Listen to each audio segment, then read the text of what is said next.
ایک نبی دنیا سے رخصت ہو گیا، نبوت ختم ہو گئی، شریعت بھی ختم ہو گئی، دوسرا نبی آئے گا، ان کی نبوت چلے گی، ان کا قانون چلے گا۔ جب کملی والے دنیا میں تشریف لائے، میرے محبوب نے ارشاد فرمایا، او لوگو میری نبوت بھی قیامت تک رہے گی۔ تو اللہ نے قرآن سینہ نبوت میں اتار دیا، یہ قرآن بھی قیامت تک تلاوت ہوتا رہے گا۔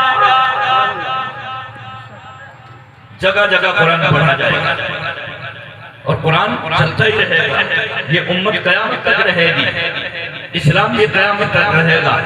زور لگانے والوں، میرے محبوب کی نبوت میں ڈاکہ ڈالنے والوں، ساری دنیا کے سارے حکمرانوں سن لو، اللہ کی قسم نہ کملی والے کی نبوت ختم ہونے والی ہے، نہ قرآن ختم ہونے والا ہے۔ جو کوئی میدان میں آئے گا یہی نوجوان، یہ نوجوان جو میرے سامنے بیٹھے ہوئے ہیں، اللہ انہی سے تحفظ ختم نبوت کا کام لیں گے۔ ضروری نہیں ہے کوئی مولوی اٹھ کے آئے گا، آپ کے اندر بھی اتنی غیرت ہے۔ اگر کوئی آدمی میری ماں کو گالی دے، باپ کو گالی دے، مجھے جوش آ سکتا ہے، ارے ہمارے سامنے ہمارے نبی کو کوئی گالی دے، جوش نہیں آئے گا۔ صرف ایک بات عرض کروں گا، اس کے بعد بات ختم کرتا ہوں۔ والد دنیا سے چلا جائے، اس کی وراثت کا مالک کون ہے؟ بولو شاباش۔ یار اپنے والد کی میراث، جائیداد، روپے، پیسے، کبھی ایسا بھی ہوا مولوی صاحب کو لاؤ بلا کے جی دے دو، یہ بھی میرے باپ کی میراث میں مالک ہے، اس کی اولاد ہی وارث بنے گی نا، اس کے مال کا حقدار اس کی اولاد ہے اور ان میں تقسیم ہوگا۔ لیکن اللہ نے شریعت کے اندر ایک بات عجیب فرمائی، فرمایا اولاد کی ذمہ داری ہے جب باپ دنیا سے چلا جائے سب سے پہلے وراثت تقسیم کرنے سے پہلے دیکھو میرے باپ کے ذمہ قرض تو نہیں تھا، سب سے پہلے اس کا قرض دو، کیونکہ یہ قرض قبر کے اندر معاف بولو یار معاف ہو جائے۔ اور تم کوٹھی بنگلے کے مالک بن گئے، وہ بیچارہ قبر میں مصیبت میں پڑا ہوا ہے،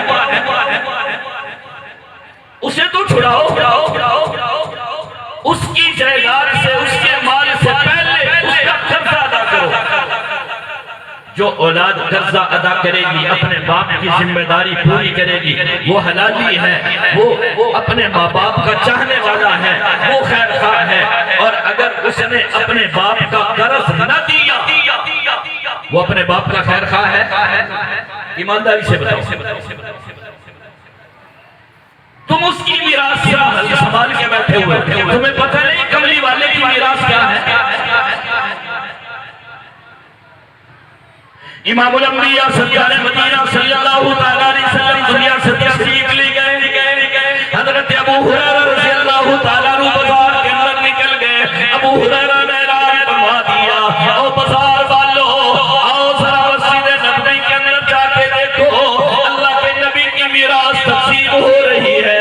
مدینے کے بازار بند ہو گئے، دکاندار دکانوں کو چھوڑ کے مسجد میں چلے گئے، ارے نبی کی کوئی میراث تقسیم ہو رہی ہے، شاید نبی کی جائیداد سے ہمیں بھی حصہ مل جائے، میراث سے ہمیں بھی حصہ مل جائے۔ وہاں جا کے دیکھا کوئی تقسیم کرنے والا نہیں، کوئی مال و دولت کا ڈھیر نہیں، کچھ بھی نہیں، لوگ پریشان ہو گئے۔ ابو ہریرہ پورے بازار کر دیا، حضرت ابو ہریرہ رضی اللہ تعالیٰ فرمانے لگے، او لوگو جاؤ ذرا دیکھو مسجد نبوی کے اندر جو صحابہ کرام اللہ کے قرآن کی تلاوت کر رہے ہیں، یہی قرآن میرے محبوب کی وراثت ہے۔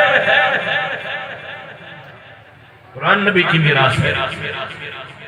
یہ علماء بیٹھے ہوئے ہیں، قاری حنیف صاحب ہیں، مولانا عمر صاحب ہیں، مولانا شعیب شمسی صاحب یہاں بیٹھے ہوئے ہیں، بڑے بڑے مدارس والے، یہ اللہ کے قرآن کی، اللہ کے نبی کی میراث کی حفاظت کر رہے ہیں اور انہیں ایسے تقسیم کر رہے ہیں جیسے اللہ کے نبی نے فرمایا۔ صرف یہ جملہ میں کہنا چاہوں گا، ایمانداری سے تم سے سوال بھی ہے اور بات بھی ہے کہ اولاد اگر باپ کا قرضہ ادا نہ کرے وہ تو حرامی ہے، وہ تو نالائق ہے، وہ تو ایک دشمن ہے، وہ نافرمان ہے۔